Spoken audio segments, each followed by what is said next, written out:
You ever wake up with a blaster under your pillow and a price on your head? That's how most mornings start for me. But that particular morning? That morning on Vega 7? That's when everything changed. They say the black dust of Vega 7 gets into everything. Your lungs, your blood, your dreams. It's not just the iron particles from the planet's vast red deserts. It's something more. Something ancient. Something that changes a person. I've seen good men turn bad after breathing that dust too long. Seen outlaws find redemption in its crimson canyons. Me? I've been breathing it for years now. What that says about my soul, I couldn't tell you. All I know is my story begins and ends with that dust. With Vega 7. With a woman named Lira Kael, who walked into my life like a solar flare and changed everything. This is how it happened. This is how the galaxy changed. This is the story of the last Marshal. Name's Colt McAllister. Used to be Marshal of the Outer Rim territories. Before the war, before the betrayal, before the damn Syndicate bought half the galaxy and sold the other half to hell. Now, I'm what you'd call a freelancer. Not a bounty hunter, not a mercenary. Something in between. I do what needs doing. No badge, no rules. Just grit and a beat-up gunship named Desolation Bell. The Bell and I had just finished a job on Corvus Moon. Nasty business involving a corrupt governor and some missing colonists. The kind of job that leaves you needing a drink or 10. So we set course for the Hollow Star, a saloon orbiting low over Vega 7's iron fields, where the bartender knows to water down my drinks just enough to keep me standing. The Hollow Star ain't much to look at. Welded together from 3 decommissioned freighters and an old mining platform, it hangs in low orbit like a drunken satellite. The gravity generators flicker when business is busy, and the air recyclers wheeze like dying men. But the whiskey's cheap, the music's loud, and nobody asks questions about the blood on your boots. I was nursing my 3rd synth whiskey, artificial gut rot that tastes like engine fuel but does the job, when the doors hissed open. The whole saloon went quiet, the way rooms do when death walks in. Only it wasn't death. It was her. Red coat that had seen better days but still looked like a challenge. Dust-covered boots with heels worn down on the outside. The mark of someone who spends more time on the ground than in starships. Hair black as space itself, cut practical but framing a face that would make angels jealous. And those eyes like plasma fire. Blue, but burning hot.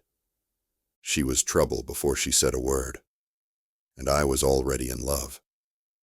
The woman scanned the room like a targeting computer, gaze settling on me with the weight of destiny.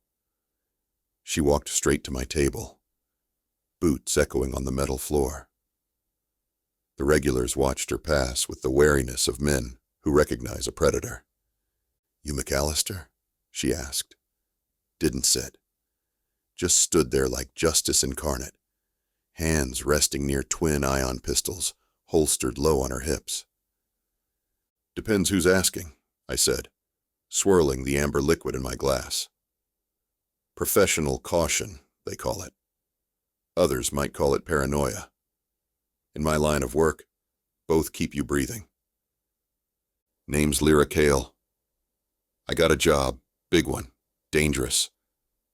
Her voice had an edge to it, like a blade wrapped in velvet. "You in?" I should have said no. Should have walked out that saloon, flown to the black, and never looked back. I'd seen that look before. The look of someone carrying a vendetta, heavy enough to crush planets. Getting involved with that kind only ends one way. Bloody. Instead, I downed my drink, flicked a coin to the bartender, and stood. I towered over her by a head, but somehow she still made me feel small. "What are we stealing?" I asked, already reaching for my worn leather duster hanging on the chair. Something flickered across her face. Relief, maybe. Or just the light playing tricks. Not stealing, she corrected. Saving. I raised an eyebrow. Saving? Darling, I look like a hero to you? She didn't smile. Number, you look like someone with nothing left to lose. She had me there. As we walked out, the saloon's regular noise resumed behind us. But something had changed. The universe had shifted, just slightly. Like the black dust of Vega 7 had found its way into my fate. And there wasn't a damn thing I could do about it. Turns out it wasn't stealing. Not exactly. It was a jailbreak. We left the Hollow Star behind, taking my personal skiff down to the surface. Vega 7's atmosphere is thin but breathable, if you don't mind the taste of iron and regret.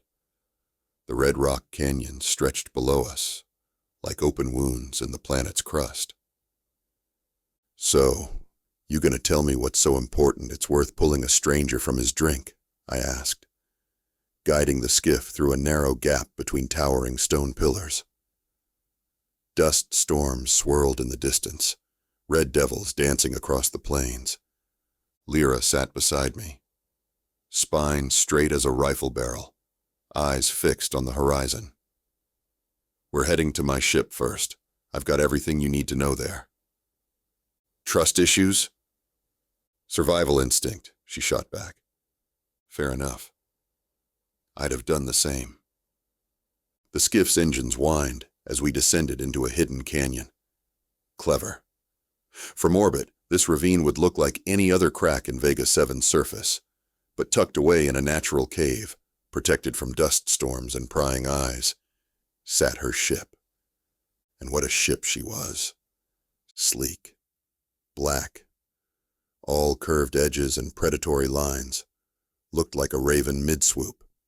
Had to be custom. I'd never seen anything quite like it.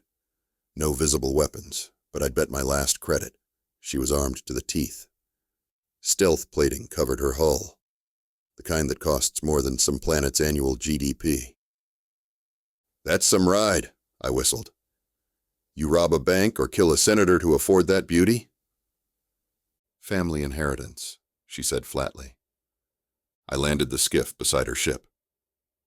As we disembarked, the canyon winds kicked up, blowing red dust across my boots. I pulled my duster tighter. Name? I asked, nodding at the ship. A hint of softness crossed her face. The Crimson Wake. Inside, the Crimson Wake was all business. Military-grade systems paired with luxury touches. Whoever Lira Kael was, she came from money. Old money.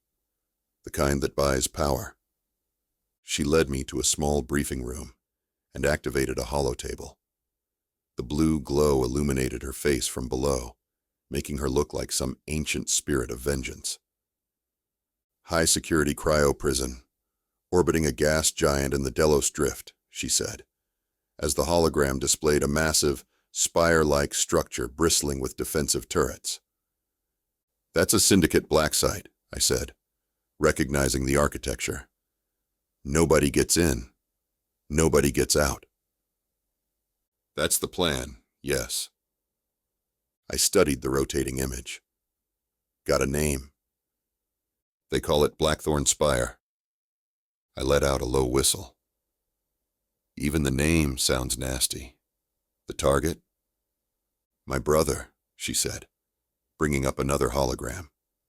A young man with her same fierce eyes. Dax Kael. He's innocent. They're all innocent. Every fugitive, every gun hand, every outlaw. Until you read the file. What's the charge? I asked. Terrorism. She spat the word like poison. They claim he bombed a Syndicate outpost on Helios Prime, killed 30 people. And he didn't? He was with me when it happened, on the other side of the sector. She tapped the table, bringing up news reports, evidence files, trial transcripts. He was framed, she added, by the Syndicate. Ah. There it was, the why, the kind that burns hot in your gut and blinds you to odds. What did your brother do to piss off the Syndicate? He discovered something. Her voice dropped. Something about their operations in the Outer Rim. Something they'd kill to keep quiet. I checked her eyes again. No lie in 'em, just fire. So I nodded. Payment? I asked, more out of habit than interest. Something about this woman made me want to help her regardless of the credits. She slid a data chip across the table. Half now, half when we get Dax out. I didn't look at it. What's your plan? I have schematics, guard rotations, security protocols. She brought them up on the holotable, detailing a plan so crazy it might work. What I don't have is someone who knows how to shoot their way through a Syndicate blockade if things go south. That where I come in? That and your ship. The Desolation Belle has quite a reputation. They say she's the fastest gunship in 3 sectors. 4, I corrected. But who's counting? A ghost of a smile crossed her lips. The first I'd seen. It transformed her face from beautiful to breathtaking. So, she said, are you in? I studied the prison schematics one more time. The rational part of my brain was screaming to walk away.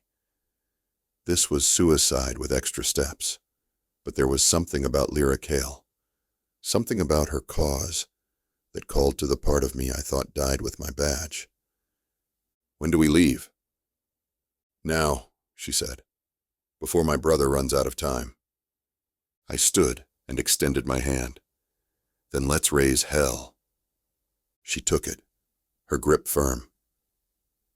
In that moment, I felt the universe shift again.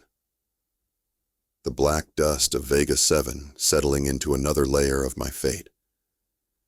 And I knew there'd be no turning back. The Delos Drift ain't a place you go for a pleasure cruise. It's what happens when a solar system dies ugly. A graveyard of planetary debris, asteroid fields, and radiation pockets that would fry your nervous system before you could scream. Magnetic storms rip through space like drunken gods tossing lightning. Navigation beacons fail, compasses spin wild, and ships disappear without a trace. Perfect place for a prison. We took both ships, Desolation Belle and the Crimson Wake. My Belle would hang back, cloaked and ready for extraction. Lira would pilot us in on her stealth ship. Less chance of detection that way. Before we left Vega 7's orbit, I spent an hour in Belle's cockpit, running my hands over her worn controls. This might be goodbye, old girl, I muttered to the ship that had been my only home for 7 years. But if it is, we're going out with style. I programmed her autopilot with explicit instructions. Hang back at the edge of the drift, stay cloaked, and come running when I called. Belle and I had a special connection. Some would call it superstition, but I swear that ship understood me better than most humans. The Crimson Wake sliced through space like a surgical blade. Lira flew it with the kind of skill that comes from being born to it. Smooth, efficient, one with the machine.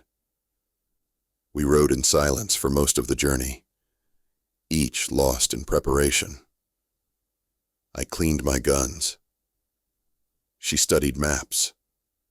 The void between stars stretched around us. Where'd you learn to fly like that? I finally asked, watching her hands dance across the controls as we navigated an asteroid belt. My father, she said without looking back. He was a courier during the corporate wars, flew diplomatic missions through battle zones, said the best pilot is the one nobody sees coming or going. He teach you to shoot, too. A pause. Number.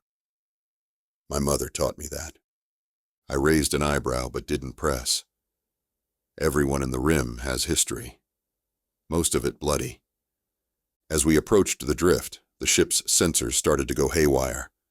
Radio static filled the comms. The navigation system blinked out, then back, then out again. "Hope you can fly blind," I said. Lira switched to manual controls. "I've made this run before." The drift opened before us like a nightmare. A swirling mass of rocks, ice, and debris bathed in eerie green light from the gas giant at its center. Emerald clouds swirled in the planet's atmosphere, hypnotic and alien. Lightning storms raged across its surface, visible even from this distance. The cryo-prison, Blackthorn Spire, drifted above the gas giant, like a dark needle piercing the sky, its hull cloaked in Syndicate stealth tech and armed to the teeth. Sensor arrays rotated slowly, scanning for threats. Defense turrets tracked invisible targets, always ready. "Quiet approach," Lira whispered, though there was no one to hear us. "Hug the debris field. Their sensors have blind spots near the larger asteroids." She killed all non-essential systems. Life support dialed to minimum. Engines throttled to a whisper. We drifted more than flew, using the natural movement of the asteroid field to mask our approach. I handled systems, slicing through Syndicate firewalls with fingers calloused from 100 dirty jobs. Years ago, before I wore a Marshal's badge, I'd been quite the slicer. Some skills you never forget. "Security grid looks standard," I murmured, eyes on the data scrolling past. "Dual-layer authentication, motion sensors, heat sensors, automated defense systems." "Can you bypass it?" Lira asked. I smiled. Not a nice smile. "Already have. Created a loop in their sensor feed. As far as they know, there's nothing out here but space and bad intentions." "Got a visual," I said, marking the prison on radar. "Hull's cold. Looks like they're sleeping." "They're never sleeping," she said, eyes fixed on the approaching spire. She was right, of course. The Syndicate never truly sleeps. Just waits, patient as a spider, for someone to make a mistake. As we drew closer, the true scale of the prison became apparent.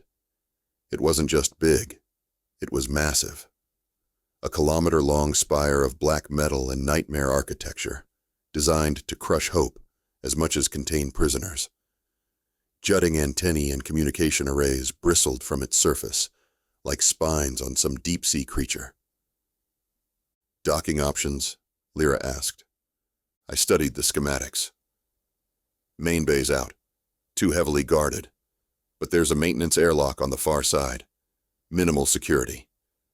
Designed for drone repairs. Can we fit?" "Just barely. Hope you're not claustrophobic." She guided the ship around the dark side of the prison, using the structure itself to shield us from the gas giant's radiation. The maintenance airlock loomed ahead. A small, innocuous hatch that would barely fit the Crimson Wake's boarding tube. "Perfect approach vector," I said, watching the alignment guides. "You fly like you were born to it." "I was," she replied simply. As the ship eased into position, docking clamps gently connecting with the prison's outer hull, I felt that familiar tension in my gut. The calm before the storm, the moment between breaths. We had one shot. Get in. Get Dax. Get out before the Syndicate even knew we were there. I checked my blaster, set to stun, for now. Loud energy discharges would set off alarms.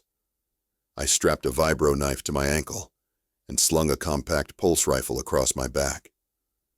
Lira armed herself with those twin ion pistols and what looked like a high-end slicing kit.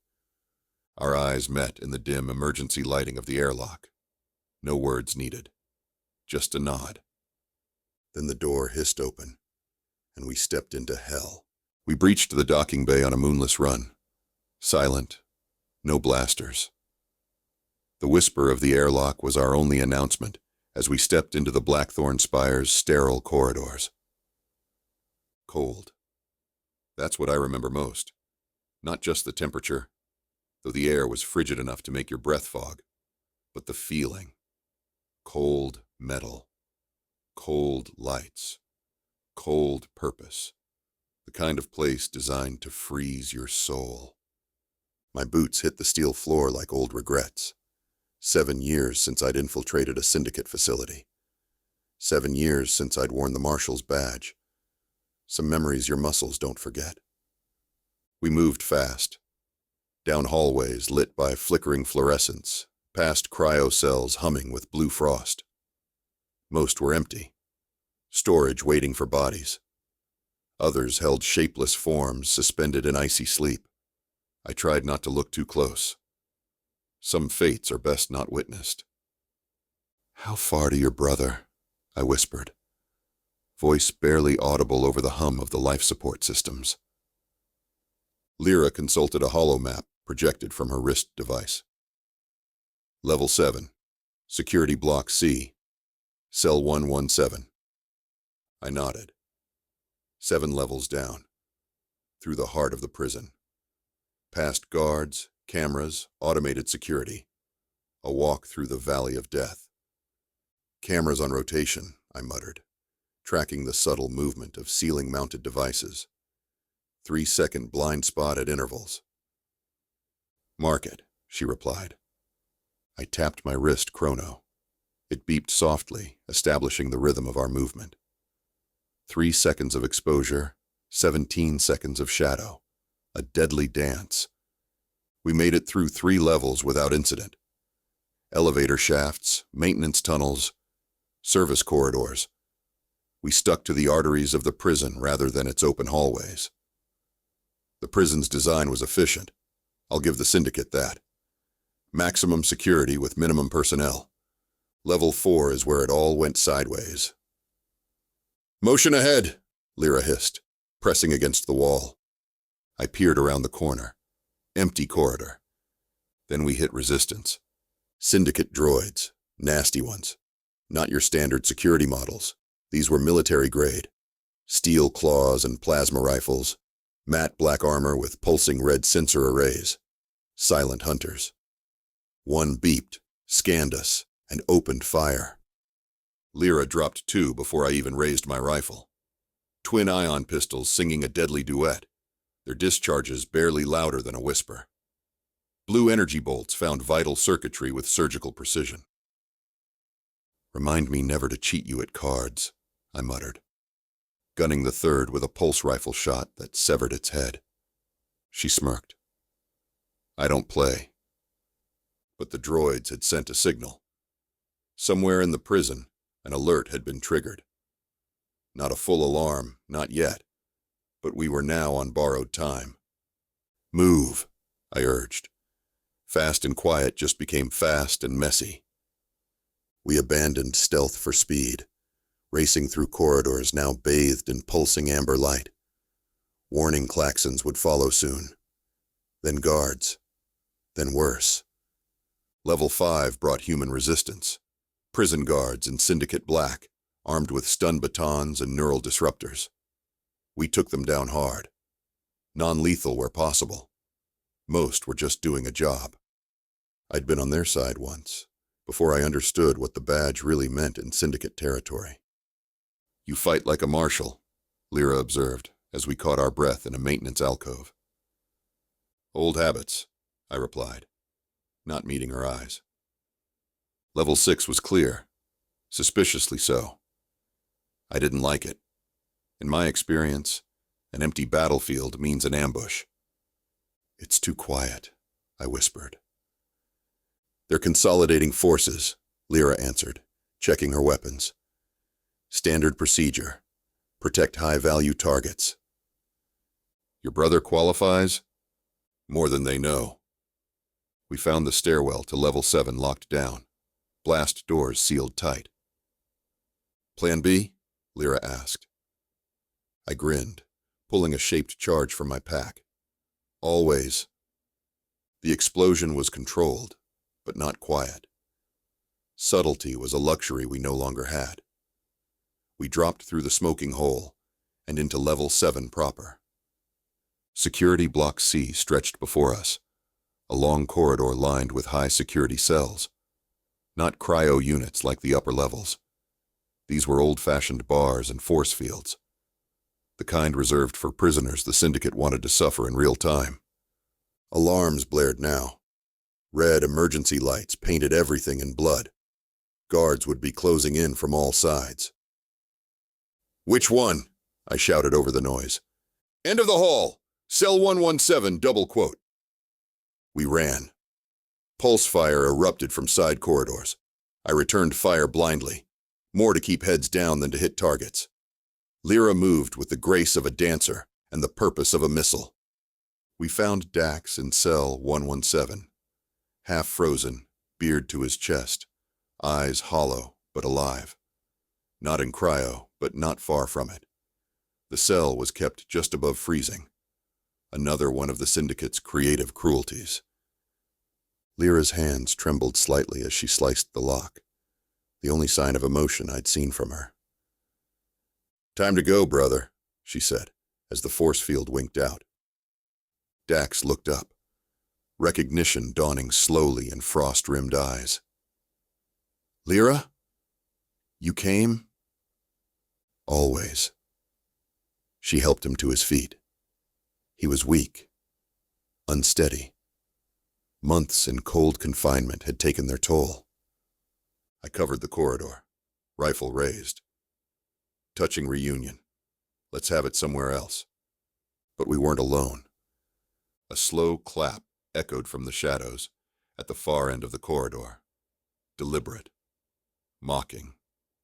"Well done," came a voice I hadn't heard in 7 years.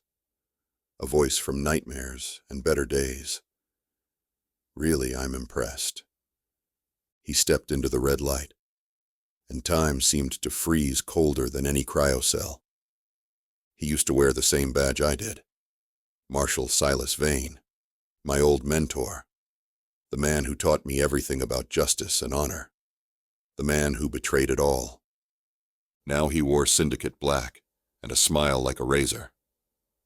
"Colt," he drawled, stepping out of the shadows with a scatterbeam rifle. "Never thought I'd see you again, especially not helping a couple criminals." I raised my rifle slow. "Funny, I was about to say the same about you." "You walked away," he said, advancing with the confidence of a man who always wins. "I adapted. You sold your soul. Difference is, I sleep well. 7 years of questions, of betrayal, of wondering burned in my throat.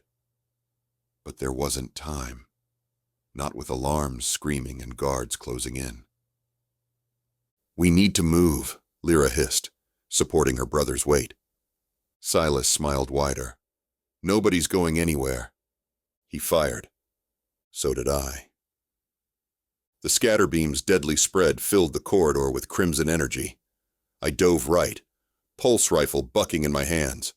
We both missed, by design, old marshals sizing each other up. "Still predictable, Colt," Silas chided. "Always dive right." "And you still talk too much," I growled, rolling to my feet. The next exchange was brutal, close quarters. No quarter asked or given. My pulse rifle against his scatter beam, lighting the corridor in strobing flashes of blue and red. Lira dragged her brother toward an emergency exit, firing cover shots with one hand. Good woman. Mission first. Silas and I circled each other like old wolves. He'd taught me most of my tricks. I'd developed a few new ones since. "The Syndicate owns this sector now," he said between shots. "Why fight it?" "Some things are worth fighting for," I replied, ducking behind a support column as scatterbeam fire melted the metal where my head had been. "The girl, or her brother?" Silas laughed. "You don't even know what he knows, do you? What he stole." I fired blind around the column. "Don't care." "You will!" His voice had dropped, serious now. "Some secrets are better left buried, Colt," says the man who buried his conscience. That got to him. His next shot was wide, angry. I used the opening to break from cover, closing the distance between us. We ended up face to face, my rifle pressed to his chest, his scatter beam under my chin. "Do it," he whispered, eyes burning with something I couldn't name. "End it." For a moment, I saw the man he used to be. The marshal who'd believed in justice. The mentor who'd taught me to protect the innocent. Then Lira's voice, urgent from the exit. "Colt! Now!" Silas smiled. Still the hero. I made my choice, dropped my shoulder, rammed him hard against the wall.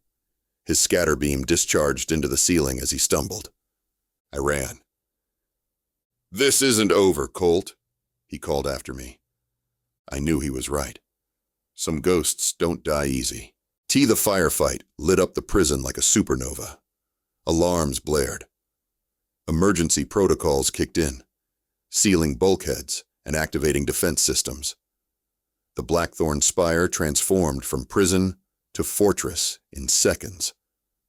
But we had what we came for. Lira dragged her brother.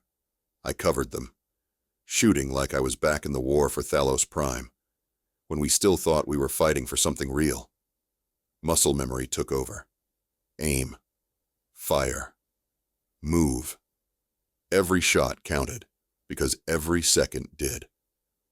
Droids poured from every corridor. Not the security models from before. These were combat units. Kill protocols active.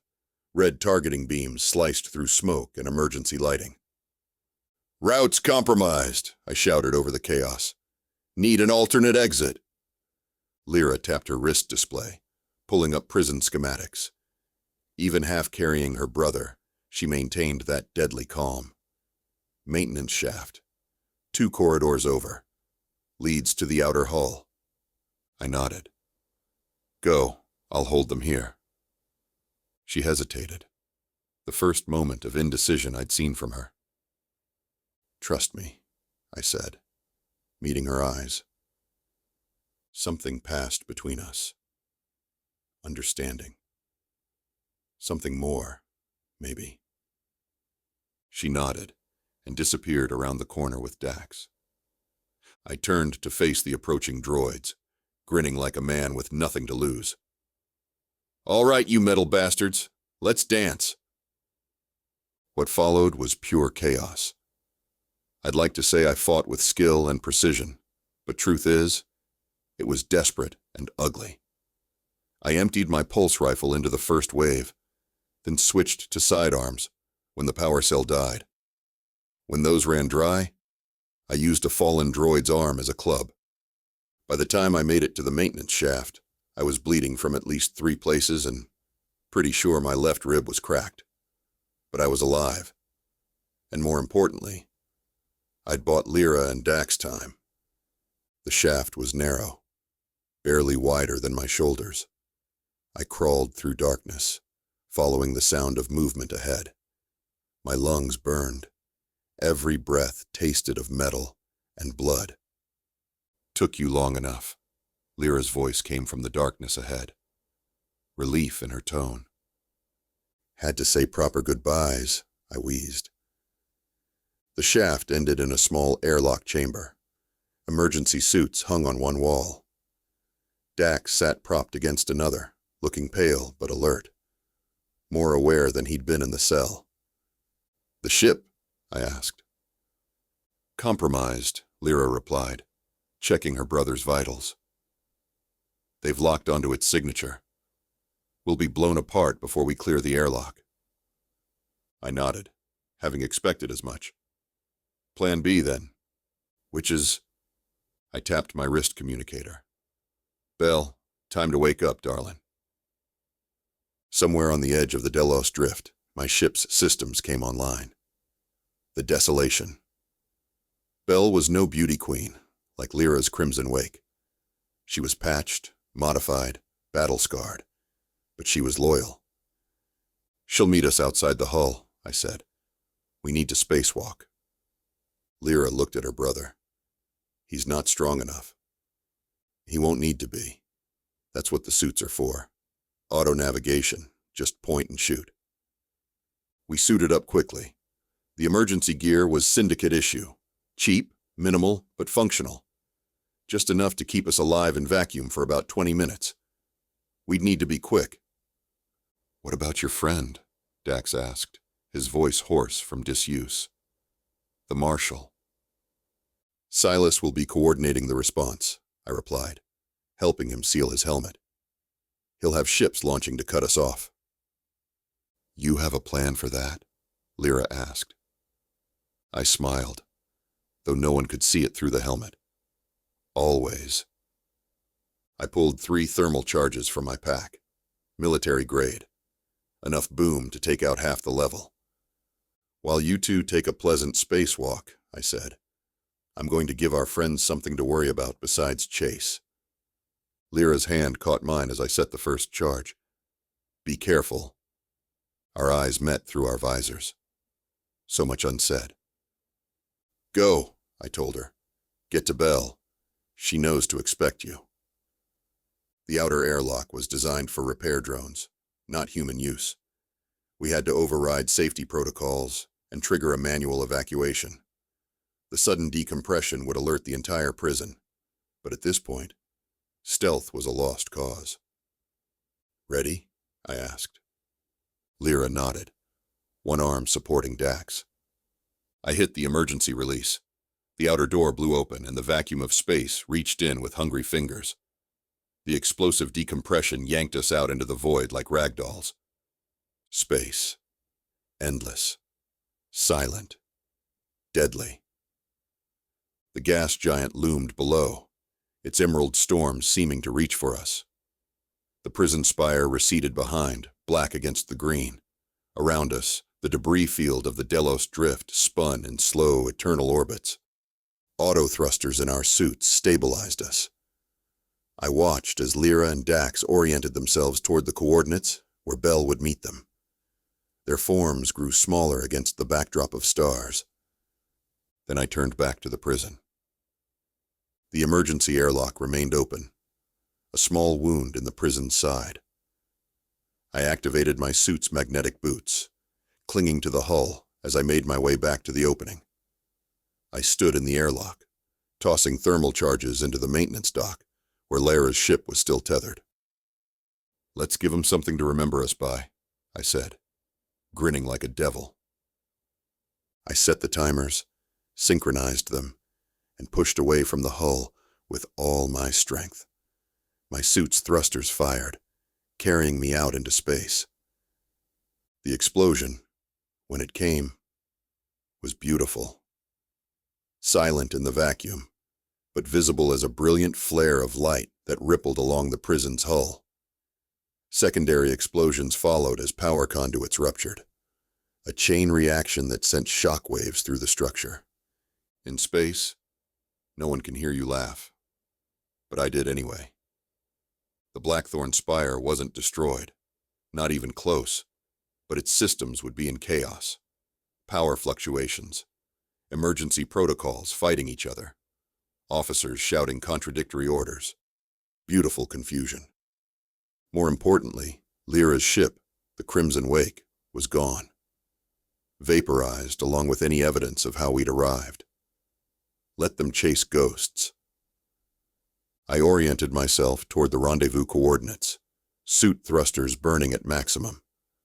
Around me, the drift's debris field offered cover from the prison's exterior sensors.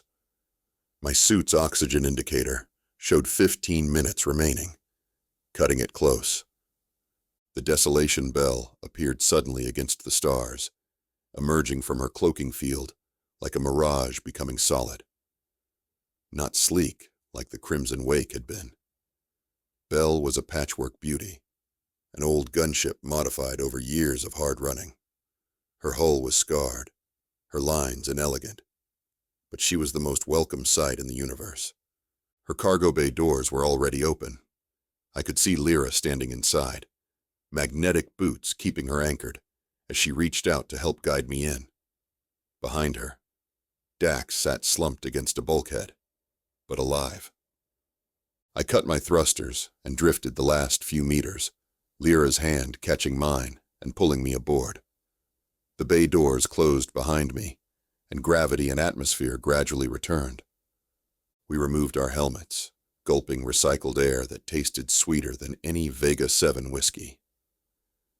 "You cut that close," Lira said, but there was no anger in it, just relief. "Always do," I replied, struggling to my feet. "Welcome to the Bell." We made it to the bridge just as the prison's defensive systems came back online. Turrets swiveled, targeting arrays locking onto our position. "Time to fly," I muttered, dropping into the pilot's chair. My hands danced across familiar controls, and Belle responded like the old friend she was. "Can she outrun them?" Lira asked, strapping into the co-pilot seat. I smiled. "Baby, she can outrun anything." The Desolation Bell blew out of the Delos Drift in a hail of laser fire and smoke, engines burning hot enough to leave a trail of ionized particles across 3 sectors. Prison pursuit ships scrambled behind us, but too late and too slow. As we punched into hyperspace, leaving the emerald gas giant and its prison spire far behind, I allowed myself to breathe properly for the first time since meeting Lira Kael at the Hollow Star. The job was done. We'd gotten her brother out. But something told me our story was just beginning. Dax lived. That was the good news. 3 days in the Desolation Bell's rudimentary medbay had brought him back from the edge. The prison's cold had seeped deep into his bones, but youth and stubborn Kael genetics worked in his favor.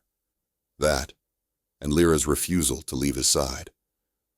I'd set course for the Outer Rim's edge, a lawless stretch of asteroid colonies and abandoned mining stations where the Syndicate's reach was thinnest. Place called Rust Haven. Old smuggler's port where questions cost extra, and loyalty lasted as long as your credit chip. I watched them from the medbay doorway. Lira dozing in a chair beside her brother's bunk, hand still clutching his even in sleep. First time I'd seen her guard down. Made her look younger. Less like an avenging angel, more like a woman carrying too much for too long. Dax caught my eye, nodding slightly in acknowledgement. He had his sister's features. Same sharp cheekbones, same intense gaze.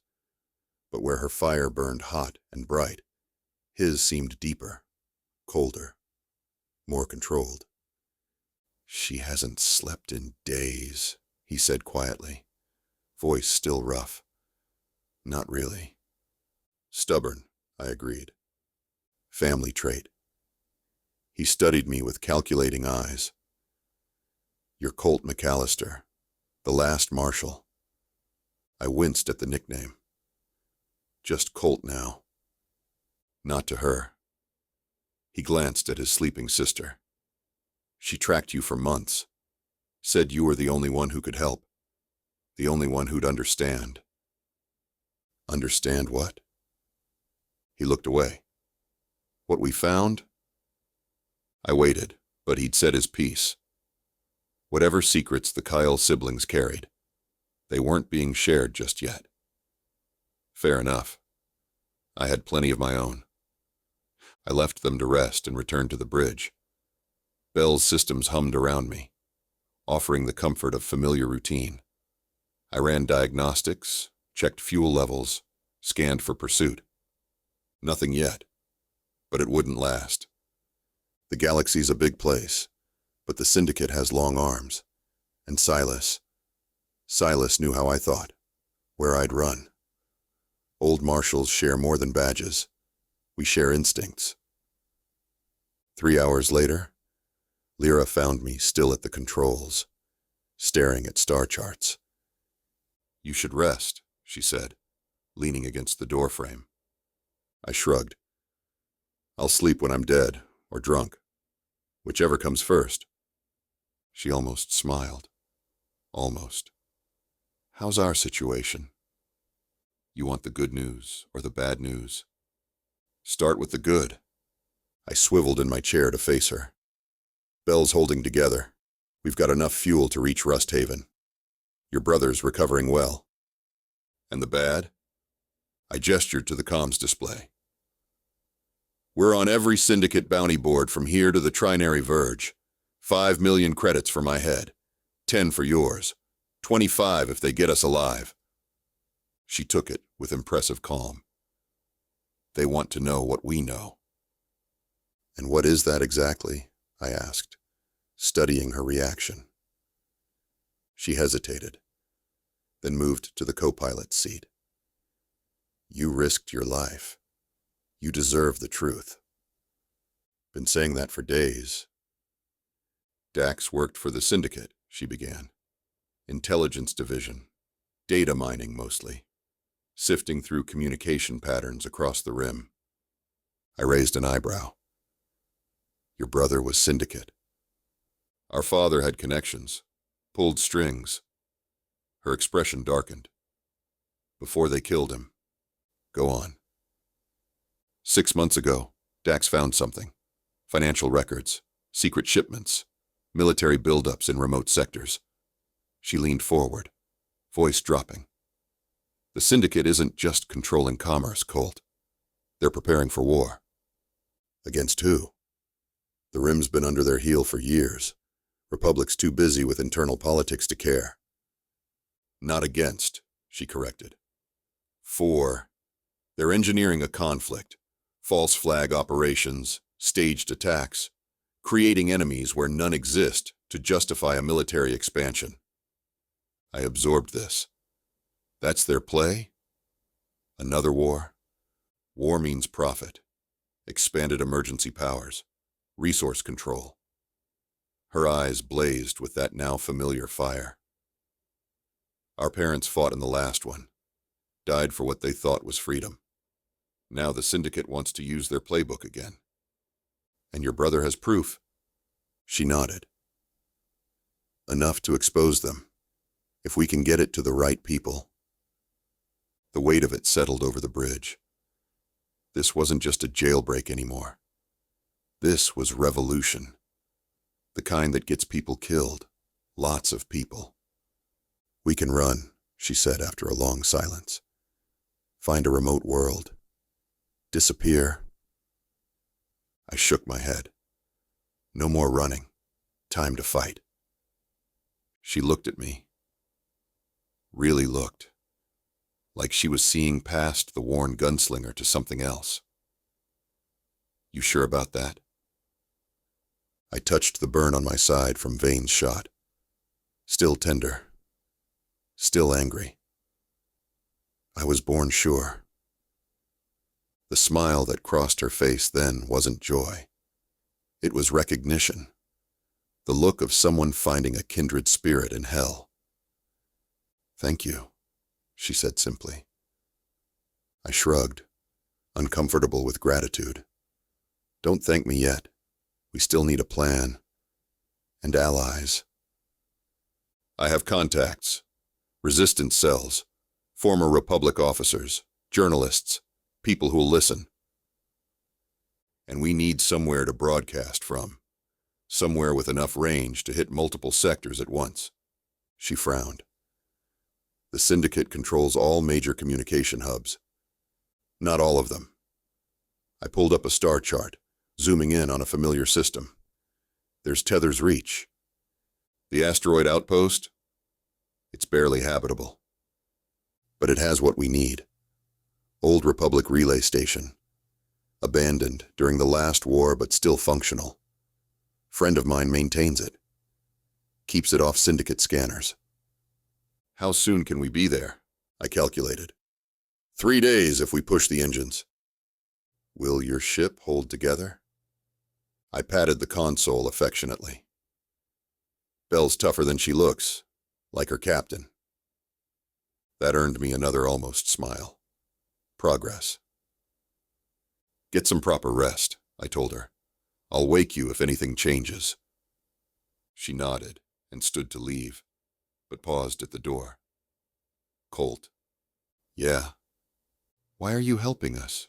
Really?" I considered lying. Considered some noble speech about justice or duty, but she deserved better. "I watched the Syndicate corrupt everything I believed in," I said finally. "Watched good marshals become their enforcers. Watched free worlds become their property. 7 years I've been running from that failure." I met her gaze. "Maybe it's time to stop running." She held my eyes for a long moment, then nodded. Understanding. Maybe something more. After she left, I sat alone in Bell's cockpit, watching stars streak by. The Syndicate would be coming. Silas would be coming. War was coming. And for the first time in years, I was heading toward the fire instead of away from it. Funny thing about the black dust of Vega 7. They say once it gets in your blood, you're never free of it. Maybe they're right. Maybe some poisons become part of you, transform you. Or maybe they just reveal what was always there. Tether's Reach was an asteroid outpost built from broken satellites and grit. Once a Republic intelligence outpost during the corporate wars, now a haven for those living on the edge of society. Pirates, smugglers, ex-soldiers with nowhere else to go. The kind of place where yesterday doesn't matter, and tomorrow's never guaranteed. We approached carefully, running dark, until we established comms with my contact. Grady Ortello, former Republic communications specialist, current hermit, and longtime friend. Closest thing to family I had left. "Colt McAllister," Grady's gravel voice crackled through the comms when we finally connected. "Heard you were dead." "Still disappointing people," I replied. "Need a berth, Grady. And a favor." "You always need a favor." He sighed. "How much trouble we talking?" I glanced at Lira and Dax, who stood behind me on Bell's bridge. "Betting the farm." Silence stretched over the comlink. Then, "Dock at Bay 12, the old Republic hangar. Come alone first." The transmission cut. "Can you trust him?" Lira asked. "With my life. Have before." I locked in the coordinates. But he's cautious. Has to be. Tether's Reach loomed ahead. A massive asteroid riddled with tunnels, docks, and structures like metal barnacles on a space rock. No beauty to it. Just utility and survival. But freedom of a sort. I docked Bell at Bay 12 as instructed. Left Lira and Dax aboard with instructions to stay alert and disappear at the first sign of trouble. Then went to meet Grady alone. He waited in the shadows of the hangar. Older than I remembered. Hair grayer, but the same shrewd eyes and slouched stance that belied the quickness of his mind and hands. "You look like hell," he noted as I approached. "Feel it too." He hugged me roughly, then pushed back to arm's length. "Now, what's so important you're willing to bring Syndicate heat down on my home?" I gave him the short version. The Kaels, the prison break, the evidence against the Syndicate. His eyes widened. "You aim high these days." "Always did. Just forgot for a while." Grady rubbed his bearded chin. "The relay could work. Been keeping it maintained. Nostalgia, maybe. Or knowing someday we'd need it." "Can you get a message out? Multiple sectors, simultaneously." "With the right broadcast pattern, yes. But it wouldn't just be a message, Colt. It would be a beacon." His eyes fixed on mine. Every Syndicate ship in 3 sectors would come running. "I'm counting on it." Understanding dawned on his weathered face. "You're not planning to run." "Not this time." He studied me, then nodded once. Bring your friends. We've got work to do. The next 3 days were a blur of preparation. Grady's knowledge of the old Republic communication networks proved invaluable. Dax, though still weak, worked alongside him, his Syndicate insider knowledge filling crucial gaps. Lira and I focused on defense. Tether's reach wasn't built for war, but it had survived this long for a reason. Hidden gun emplacements, shield generators, escape tunnels. We reinforced what we could, prepared for the worst. As we worked, word spread through the outpost. Not the specifics, but enough. That the Syndicate was coming. That a stand was being made. Some fled. Most stayed. On the third night, I found Lira on one of the outer platforms, looking out at the stars. The void stretched endless above the asteroid's craggy surface, punctuated by distant points of light. Beautiful, in its way, I said, joining her at the railing. She nodded. My father used to say space is where all our stories begin and end, just dust and light. Sounds like a wise man. He was. Sadness touched her features, until the Syndicate took him. We stood in silence, shoulders almost touching. Grady says we'll be ready to broadcast tomorrow, I finally said. Dax has prepared the data. And then all hell breaks loose. She turned to face me. We could still run. Take the evidence to the Republic core worlds. Too slow. Too many chances for the Syndicate to intercept, to bury it again. I shook my head. We do it here. We do it now. Her hand found mine on the railing, warm despite the cold of space. Then we fight, she said. Simple as that. The next morning, we gathered in Grady's command center, a repurposed mining office crammed with salvaged communication equipment. Dax sat at the main console, data chips spread before him. Lira stood beside her brother, hand on his shoulder. Grady checked connections and power levels. I paced, restless energy with nowhere to go. Once we start broadcasting, Dax explained, it can't be stopped remotely. Even if they attack, the signal continues. The files are set to repeat on a loop. How long until the Syndicate responds? Lira asked. Grady checked his readings. Nearest patrol is 3 hours out. Nearest battle group, 6. Then we have 6 hours to prepare, I said. After that, it's up to whoever receives the broadcast. Dax looked up from the console, eyes steady on mine. There's something else you should know. He glanced at his sister. Something I haven't told anyone, not even Lira. She frowned. Dax?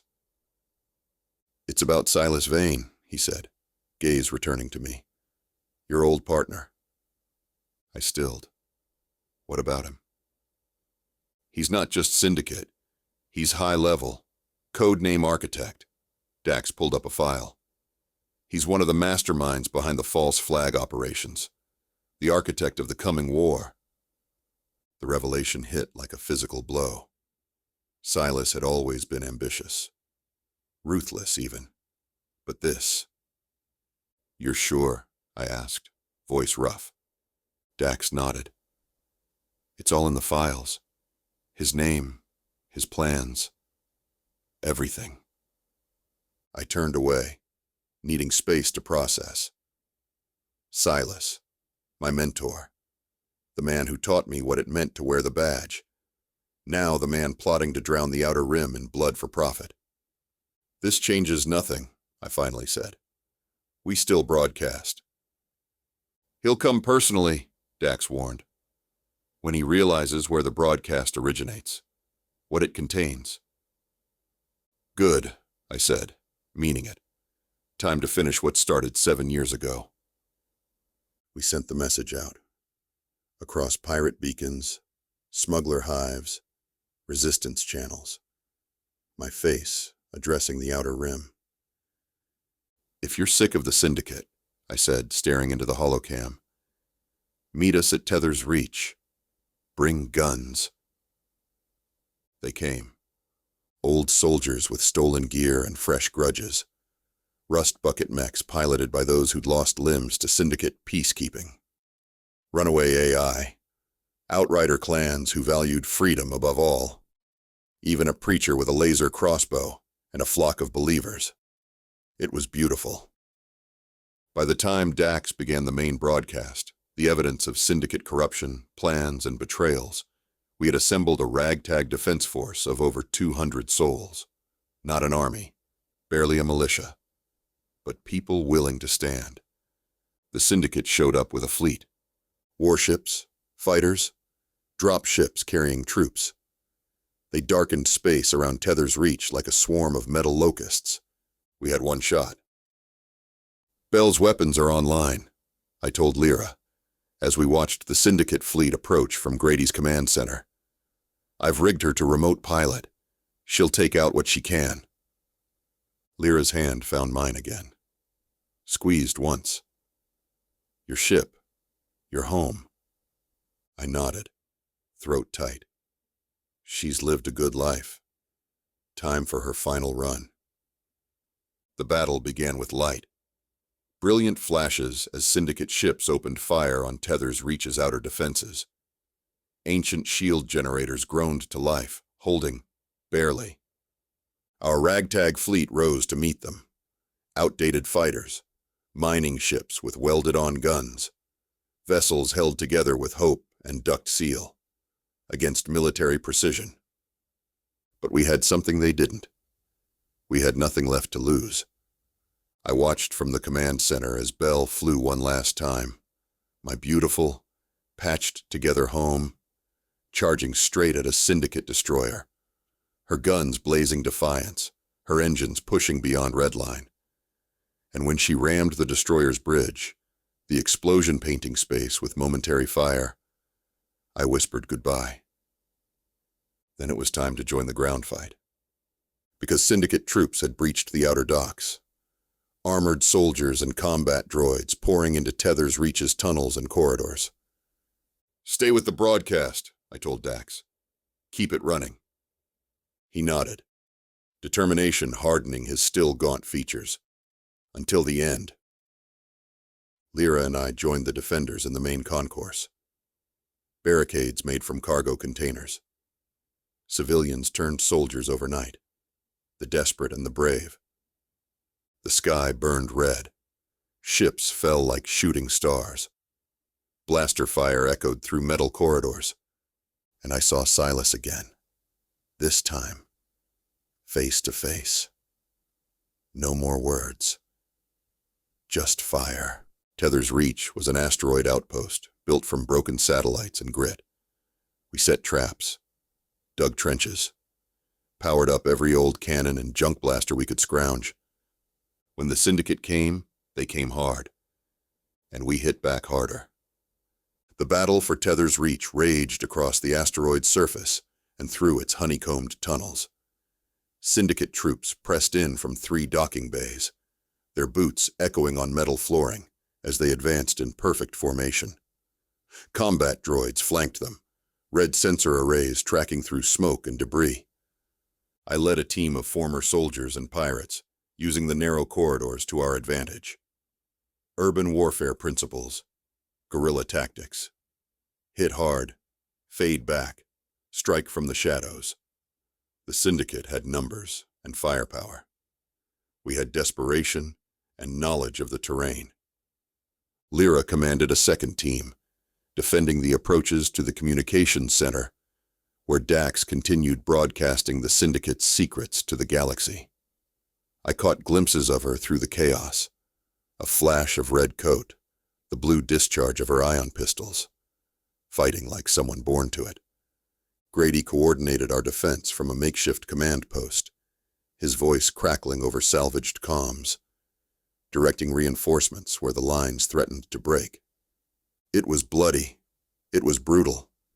It was the kind of fight where you stop counting your wounds and just hope you'll live long enough to matter. 3 hours in, the Syndicate breached our second defensive line. We fell back to the central hub, a vast, open chamber, once used for trading and gatherings, now a killing floor. Makeshift barricades, overturned tables, bodies. That's when I heard his voice, amplified over the station's PA system. Colt McAllister, Silas Vane, calm as ever. Surrender the Kael siblings and the data. End this bloodshed. I grabbed a comm unit. You first, Silas. Call off your dogs. His laugh was familiar, almost friendly. Always the idealist. Look around you, Colt. Your people are dying for secrets they don't understand. They're dying for freedom, I shot back. Something you sold long ago. Silence stretched. Then, the West Maintenance Corridor. Come alone. Let's finish this, Marshal to Marshal. I knew it was a trap. Had to be. But I also knew Silas. His code. Twisted as it had become, some parts remained. Don't, Lira said, appearing at my side, face streaked with blood and soot. It's suicide. It's a chance, I replied, checking my weapons. If I can reach him, remove their command structure, then someone else takes his place. Her eyes burned into mine. We need you here. I touched her face, thumb brushing away a smear of ash. Trust me. She caught my hand, held it to her cheek for a heartbeat, then stepped back. Don't die, she said simply. The West Maintenance Corridor was dark, emergency lighting only, bathing everything in red. I moved cautiously, pulse rifle raised, every sense straining. He was waiting in a small junction, where the corridor branched into 3 directions, standing casually, as if we were meeting for drinks instead of a reckoning 7 years in the making. You came, Silas observed. He'd removed his helmet. Gray had crept into his temples since our encounter in the prison. Lines around his eyes. The weight of command or conscience. You knew I would. He nodded. Just like old times. You always did what you thought was right. Consequences be damned. And you always calculated the angles, I replied, keeping my rifle trained on his chest. What's your angle now, Silas? Survival. He spread his hands. The Syndicate is going to win, Colt. Not just this battle. The war, the future. They've already won. I just adapted. By planning false flag attacks, starting a war that'll kill millions. A flicker of surprise crossed his features.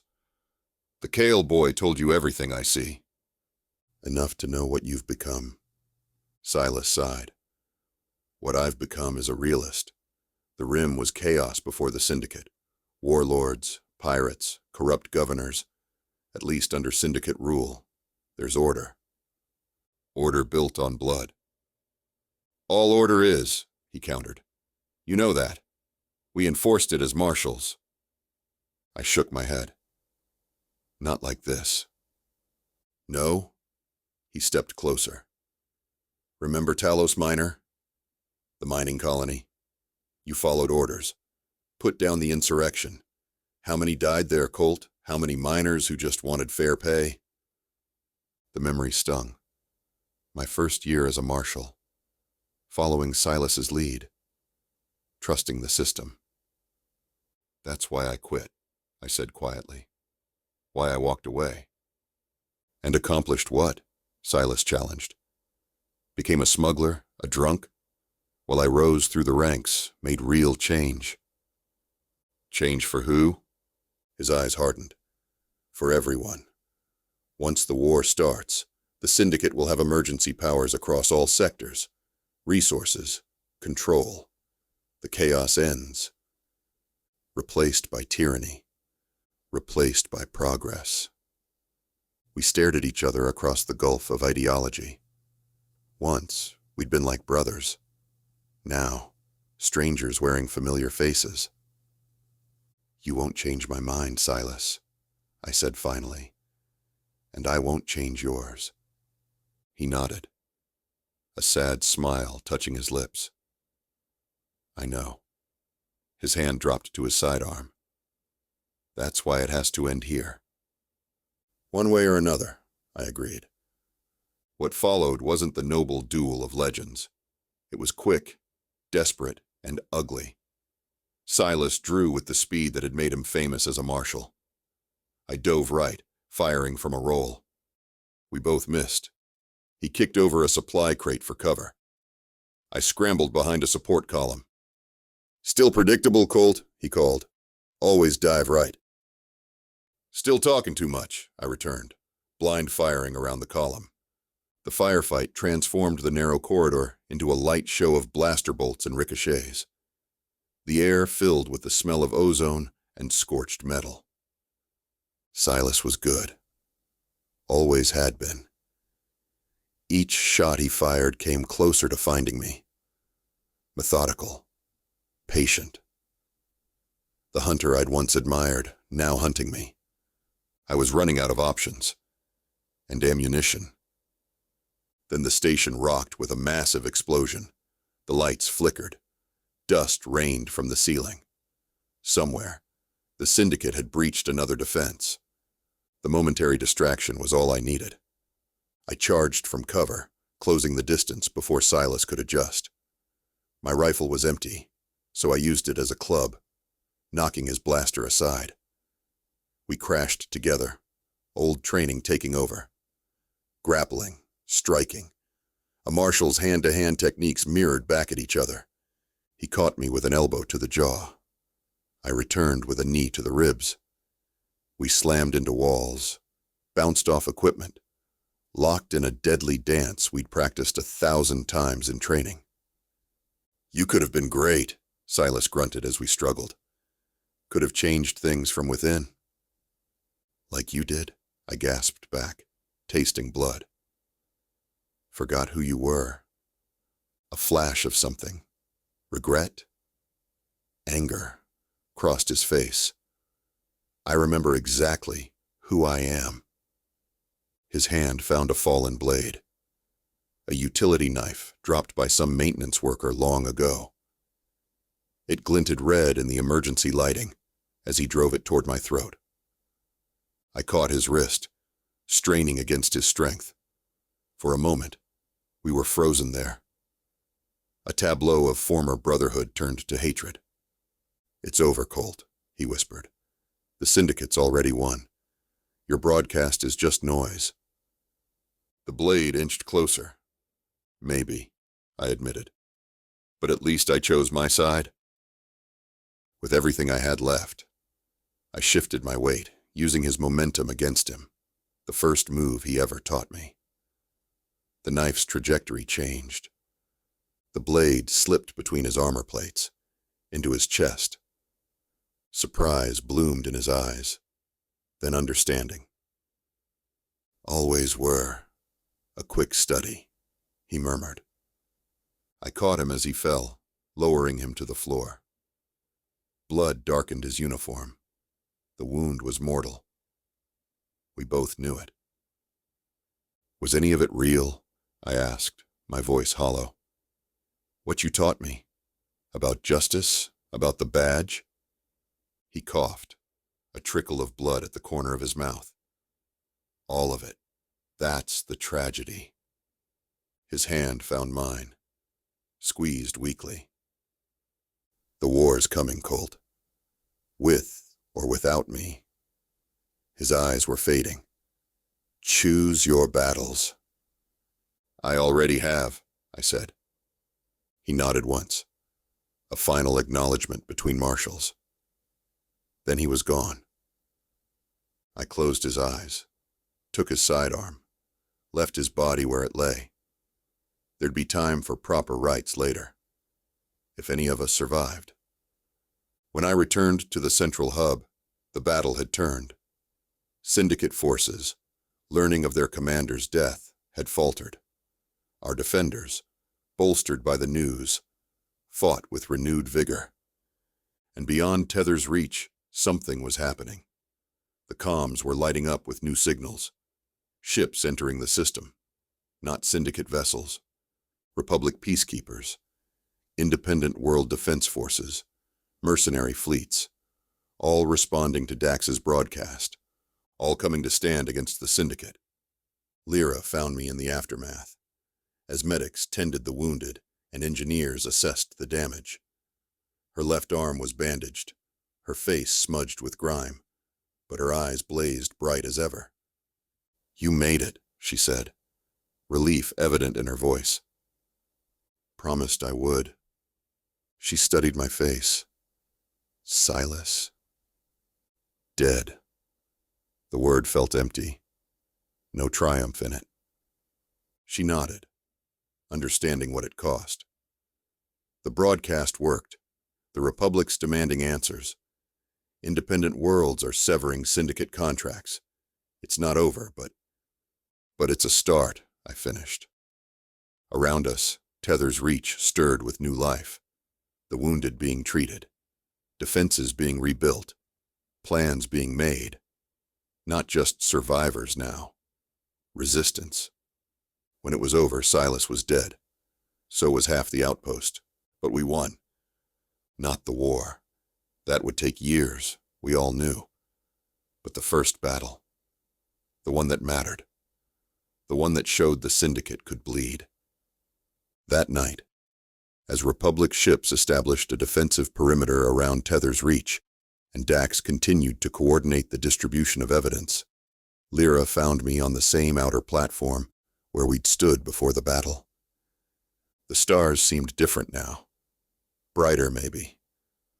Or perhaps it was just that I was seeing them with new eyes. "What now?" she asked, joining me at the railing. "Rebuild. Plan. Fight the next battle." And after, her hand found mine, fingers intertwining. If there is an after.